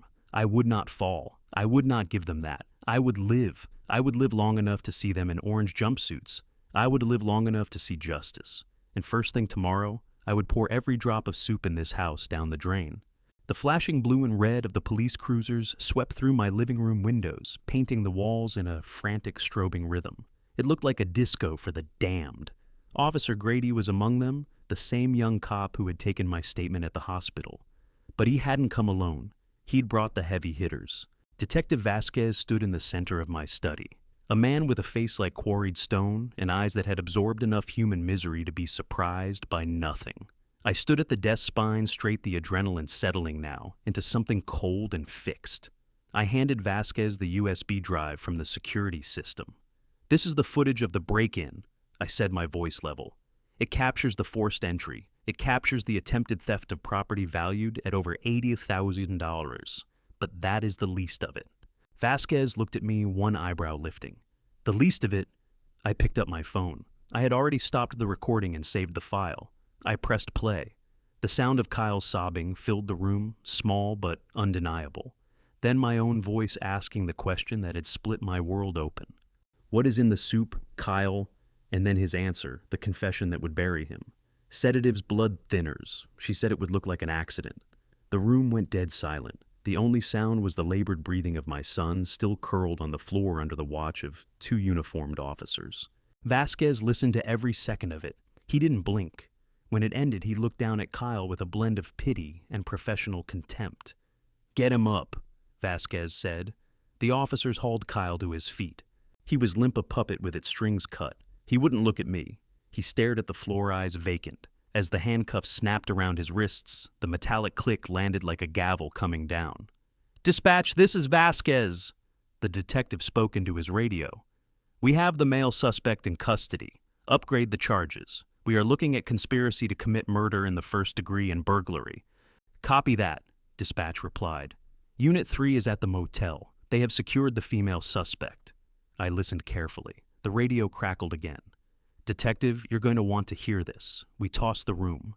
We found a stash in the bathroom vanity, multiple bottles of crushed pills, no labels, and we found a notebook. "A notebook?" Vasquez asked. "Affirmative, spiral-bound logbook, titled Dosage for Vince. It lists dates, times, and amounts mixed into food. Goes back 6 months.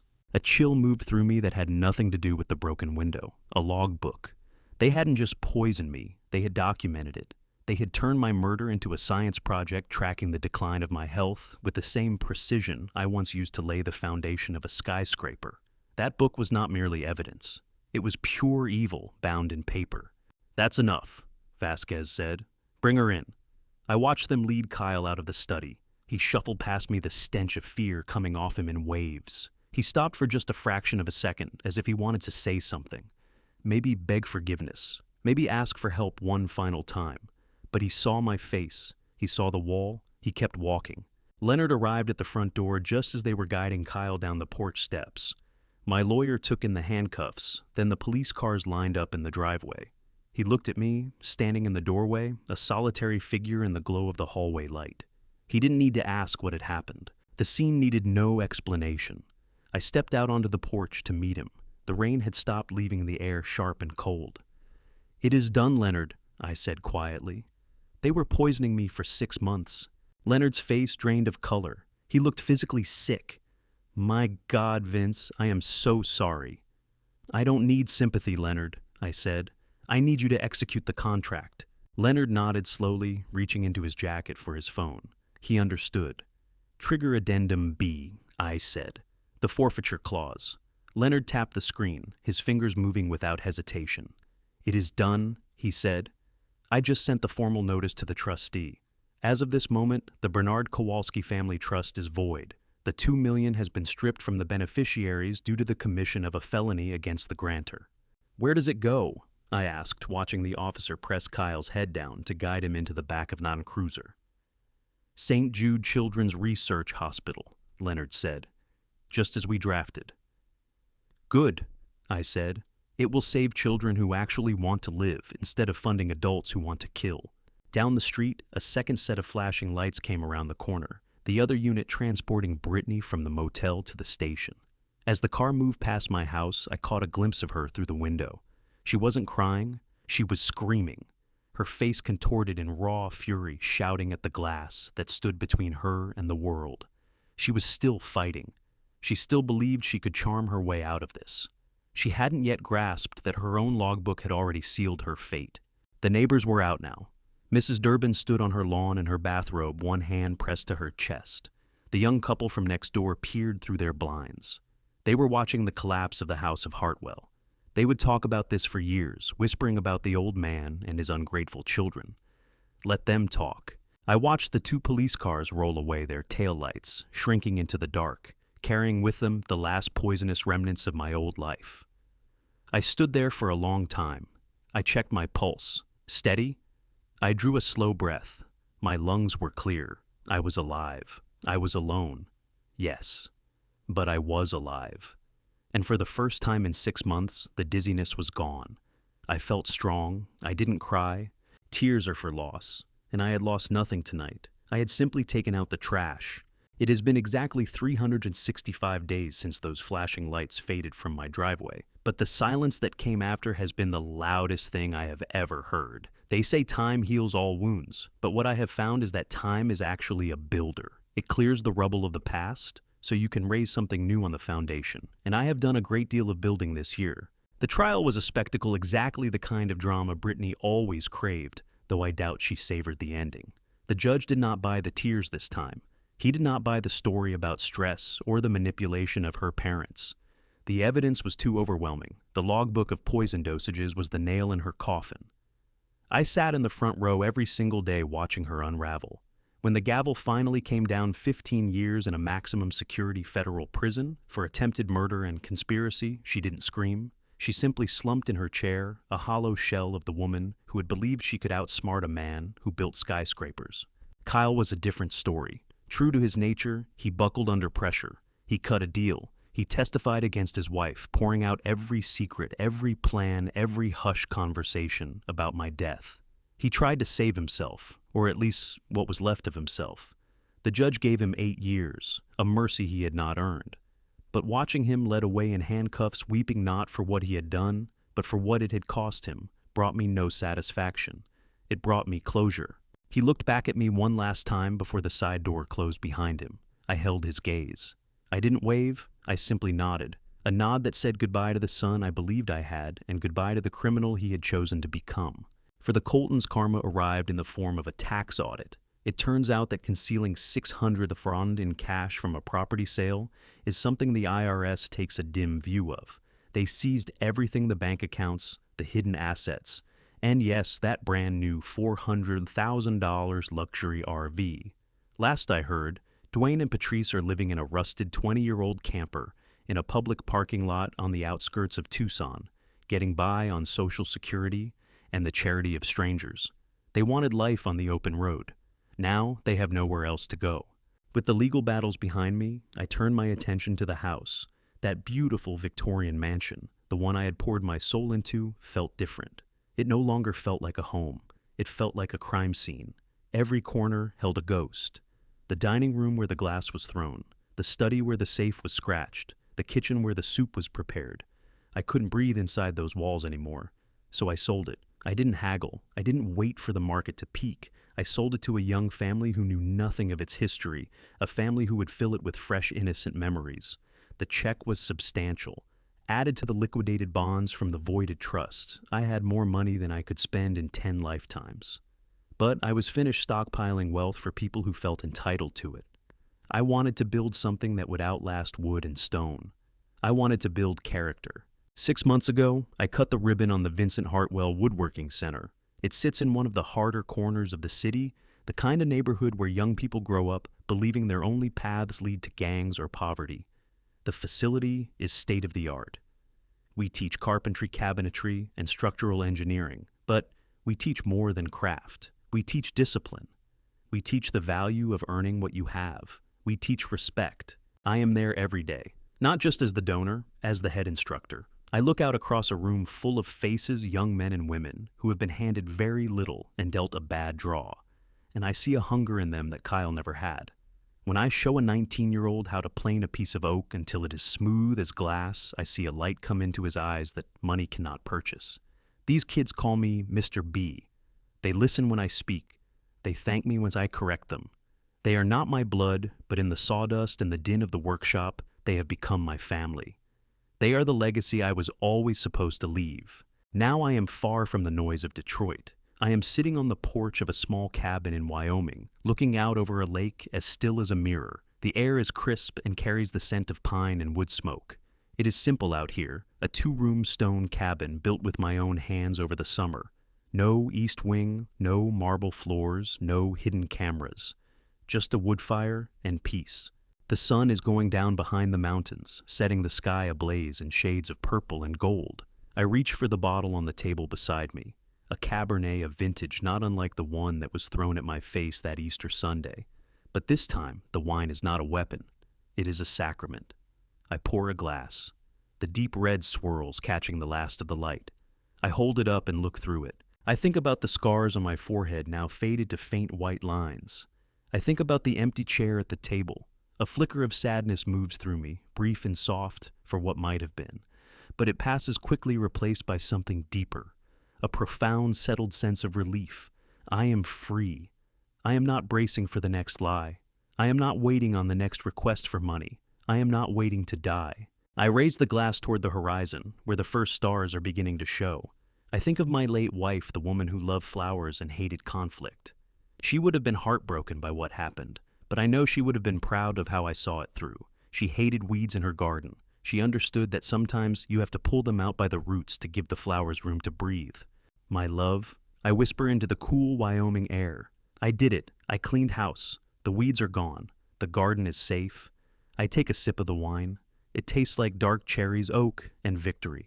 I settle back in the rocking chair, taking in the sound of wind moving through the trees. For the first time, in longer than I can remember, I am not Vincent the provider, or Vincent the victim, or Vincent the bank. I am just Vince, and that is enough. The story of how I lost my family to find myself is over. If you've stayed with me this far, thank you.